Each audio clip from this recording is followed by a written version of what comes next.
దేశంలో హెచ్ఎంపీవీ కేసుల నమోదైన వేళ రాష్ట్రంలోనూ అప్రమత్తంగా ఉండాలని సీఎం చంద్రబాబు అధికారులను ఆదేశించారు. గుజరాత్, కర్ణాటకలో కేసులు నమోదైనందున అలర్ట్గా ఉండాలని చెప్పారు. ఏపీలో ఈ కేసులు పెరగకుండా చూడాలని ముఖ్యమంత్రి అధికారులను ఆదేశించారు. హెచ్ఎంపీవీ వైరస్ వ్యాప్తి అంశంపై వైద్యారోగ్య శాఖ ఉన్నతాధికారులతో ఆయన టెలికాన్ఫరెన్స్ నిర్వహించారు.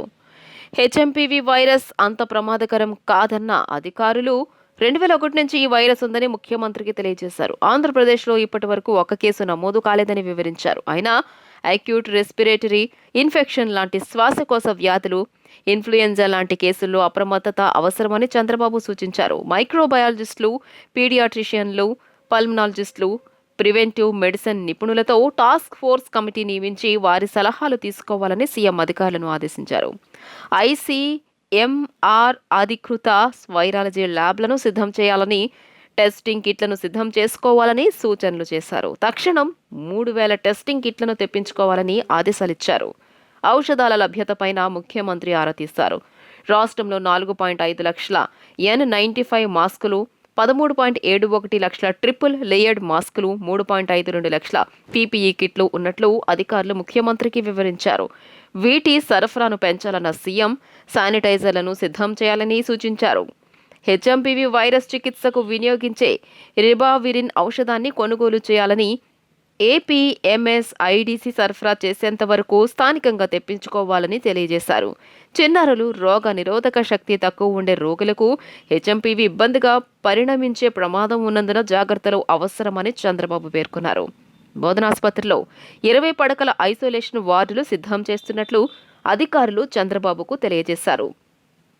ప్రభుత్వ ఆసుపత్రుల్లోనూ ఓపీ వద్ద శానిటైజర్ డిస్పెన్సింగ్ పరికరాలను ఏర్పాటు చేస్తున్నట్లు చెప్పారు. ఈ క్రమంలో ఆక్సిజన్ సరఫరా, లిక్విడ్ ఆక్సిజన్ సప్లై, పైప్లైన్లకు సంబంధించి ఆసుపత్రిలో మాక్ డ్రిల్ నిర్వహించాలన్న సీఎం ప్రైవేట్ ఆసుపత్రుల పరిస్థితుల్ని ఎప్పటికప్పుడు అంచనా వేయాలని స్పష్టం చేశారు. హెచ్ఎంపీవీ వైరస్ వ్యాప్తి దృష్ట్యా శుభ్రత పాటించాలని చంద్రబాబు ప్రజలకు సూచించారు. కనీసం 20 సెకండ్ల పాటు సబ్బుతో చేతులు శుభ్రం చేసుకోవాలని, బహిరంగ ప్రదేశాల్లో తప్పనిసరిగా మాస్కు ధరించాలని ముఖ్యమంత్రి పిలుపునిచ్చారు. ప్రాణాలు తీసే జబ్బు వచ్చినా ఆదుకునే సంజీవని లాంటి ఆరోగ్యశ్రీ పథకాన్ని కూటమి సర్కార్ అనారోగ్యశ్రీగా మార్చిందని ఏపీసీసీ అధ్యక్షురాలు వైఎస్ షర్మిల ఆరోపించారు.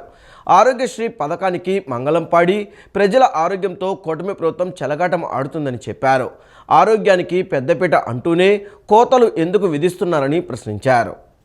పేదవాడి ఆరోగ్యానికి భరోసా ఆరోగ్యశ్రీ అని దివంగత ముఖ్యమంత్రి డాక్టర్ వైఎస్ రాజశేఖర రెడ్డి మనసపుత్రిక ఈ పథకమని ఏపీ కాంగ్రెస్ అధ్యక్షురాలు వైఎస్ షర్మిల అన్నారు. ప్రాణాలు తీసే జబ్బు వచ్చినా ఆదుకునే సంజీవని లాంటి ఆరోగ్యశ్రీ పథకాన్ని కూటమి సర్కార్ అనారోగ్యశ్రీగా మార్చిందని ఆరోపించారు. ఈ మేరకు ట్విట్టర్ వేదికగా షర్మిల ట్వీట్ చేశారు. 3,000 కోట్ల రూపాయల బకాయిలు చెల్లించకుండా వైద్య సేవలు నిలిచేదాకా చూడటం అంటే ఈ పథకాన్ని నిర్వీర్యం చేసే కుట్రాయని వైఎస్ షర్మిల విమర్శించారు. ఆరోగ్యశ్రీ పథకానికి మంగళం పాడి ప్రజల ఆరోగ్యంతో కూటమి ప్రభుత్వం చెలగాటం ఆడుతుందని చెప్పారు.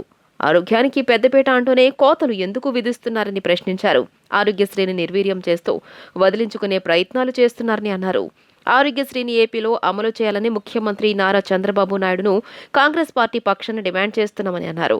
ఆరోగ్యశ్రీ పథకానికి బకాయిలను జగన్ ప్రభుత్వం పెండింగ్లో పెట్టిందని, వాటిని చెల్లించే బాధ్యత కూటమి ప్రభుత్వంపైనే ఉందని చెప్పారు. వెంటనే ఆసుపత్రుల యాజమాన్యాలను చర్చలకు పిలవాలని డిమాండ్ చేశారు.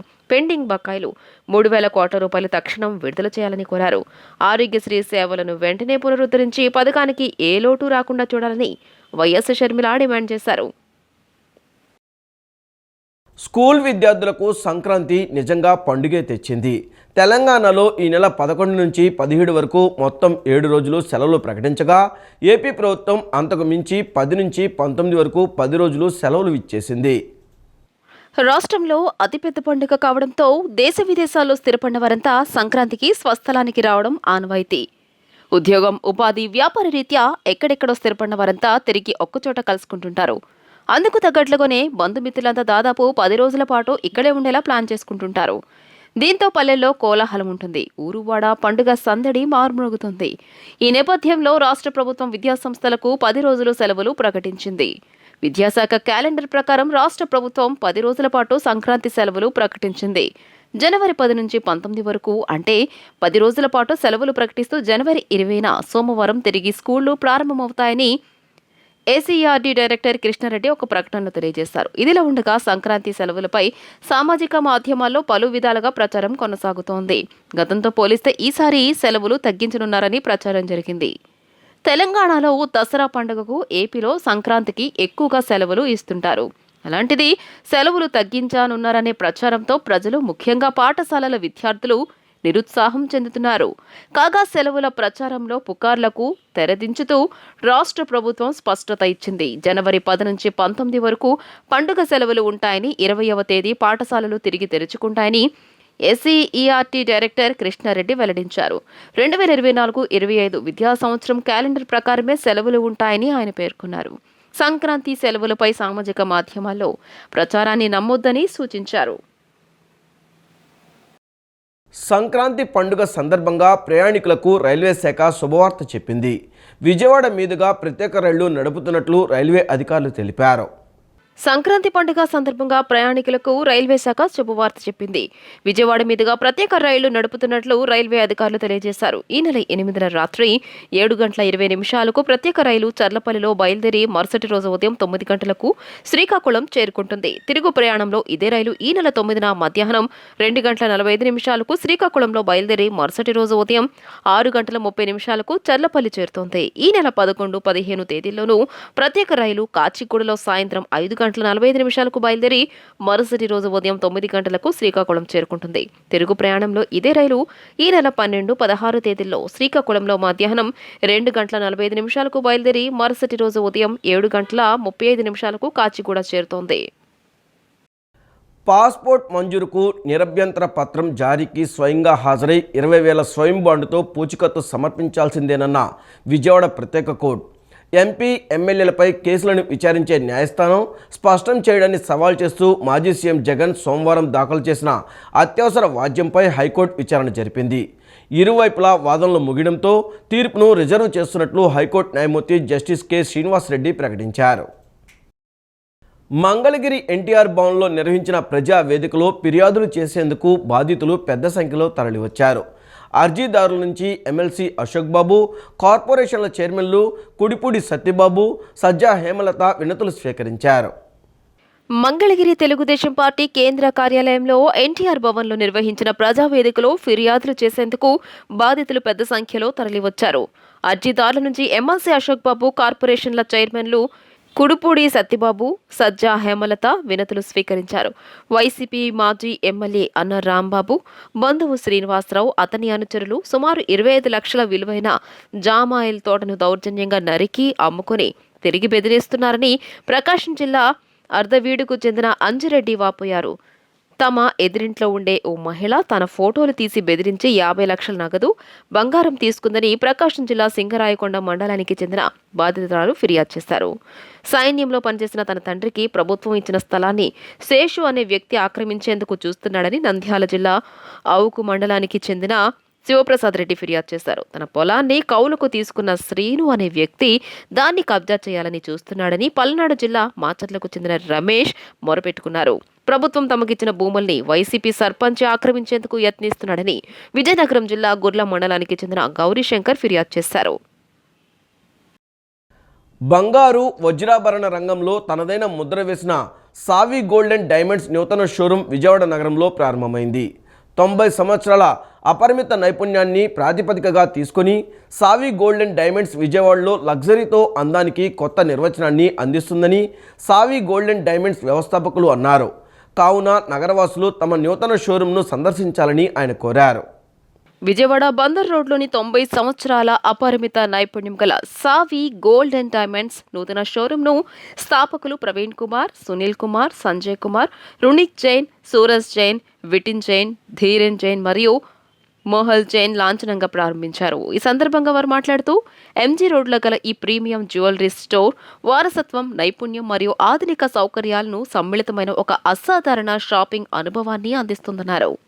విశాలమైన స్థలంతో విజయవాడలోనే అత్యంత పెద్ద ఆభరణాల స్టోర్గా పేరు పొందిన సావి గోల్డ్ అండ్ డైమండ్స్ బంగారం, వజ్రాలు మరియు పోల్కి ఆభరణాల విస్తృతమైన శ్రేణిని అందిస్తోందన్నారు. సమకాలీన డిజైన్లు మరియు శాశ్వత క్లాసిక్తో నేటి ఆధునిక కస్టమర్ల సుకుమారమైన అభిరుచులను తీర్చిదిద్దడంలో సావి విశిష్టతను ప్రదర్శిస్తోందన్నారు. సావి ప్రత్యేకతను మరింతగా పెంచుతూ వధువుల కోసం ఒక ప్రత్యేక అంతస్తును అందిస్తోంది. ఈ లగ్జరీ ప్రైవేట్ స్పేస్ పదవులు తమ కలల ఆభరణాలను ఆవిష్కరించుకునే అనుభూతిని పొందవచ్చునని తెలియజేశారు. ప్రత్యేక ఆభరణాల తయారీ నుండి వారసత్వ ఆభరణాలను పునరుద్ధరించే సేవల వరకు వధువు అంతస్తు ప్రతి క్షణాన్ని మరుపురాని అనుభవంగా మార్చుతుందన్నారు. So this is like men's collection. Why we have put separately is the sense that there is some everyone like jewelry ladies అంటారు. సో మా కోసం జ్యువెలరీ మెన్స్ కూడా ఉంటారు. బ్రోచ్ నుంచి మనం పెళ్ళికొడుకు అప్పుడు ఒకటి కాల్ ఏమంటారు బాస్కం అయినా, లేకపోతే మీకు ఒక పగడి మీద లాకెట్ అయినా, లేకపోతే మీకు చైన్స్ అయినా, బటన్స్ అయినా, గోల్డ్ బటన్స్ కూడా ఉన్నాయండి. సో బటన్స్ అయినా అన్నీ ఆ మెన్స్ కోసం ఆలోచనతో, అంటే మేము వెనకాల పడకూడదు ఓన్లీ లేడీసేనా అని ఆలోచనతో ఆ మెన్స్ కలెక్షన్ కూడా మొదలుపెట్టామండి. Basic price 40 grams, 30 grams, 40 grams it starts. నల్లపూసలు కూడా ఉంటాయి, హారాలు కూడా ఉంటాయి, అన్నీ ఉంటాయి. But starts with 40 grams is right experience to start with. It's not కి బై ఓన్లీ ఎక్స్క్లూజివ్ జ్యువెలరీ ఉన్నాయని కేటగిరీ వైజ్ అన్ని డివైడ్ చేసి ఉన్నాం. సో ఆ కేటగిరీ వైజ్ మీకు బేసిక్ 40 grams కూడా ఉంటుంది. కృష్ణా జిల్లా ఉయ్యూరు మండలం నాగన్నగూడెంలో పెను ప్రమాదం తప్పింది. ప్రైవేట్ స్కూల్ వ్యాన్ అదుపు తప్పి చేపల చెరువులోకి దూసుకెళ్లింది. ఈ ప్రమాద సమయంలో వ్యాన్లో విద్యార్థులు ఎవరూ లేకపోవడంతో పెను ప్రమాదం తప్పింది. దీంతో స్థానికులు ఊపిరి పీల్చుకున్నారు. చెరువులో బోల్తా పడిన వ్యాన్ను క్రెయిన్ సహాయంతో గ్రామస్తులు బయటకు తీశారు. విజయవాడ రూరల్ మండలం నున్న చినకంచి దేవస్థానానికి అమిత్ దేవ్జీ మహారాజ్ విచ్చేశారు. దక్షిణ భారత పర్యటనలో భాగంగా 40 రోజుల పాటు ప్రతిరోజు స్ఫటికలింగానికి ప్రత్యేక అభిషేకం, ప్రత్యేక పూజలు నిర్వహించనున్నారు.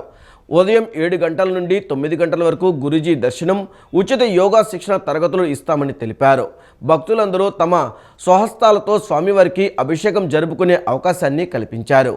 యోగేశ్వర్ రామ్లాల్జీ, ములాక్ రాజ్జీ, దేవి దయాల్జీ, సురేందర్ దేవ్జీ మహారాజ్ దివ్య ఆశీస్సులతో ఈ పర్యటన చేపట్టినట్లు అమిత్ దేవ్జీ మహారాజ్ తెలిపారు.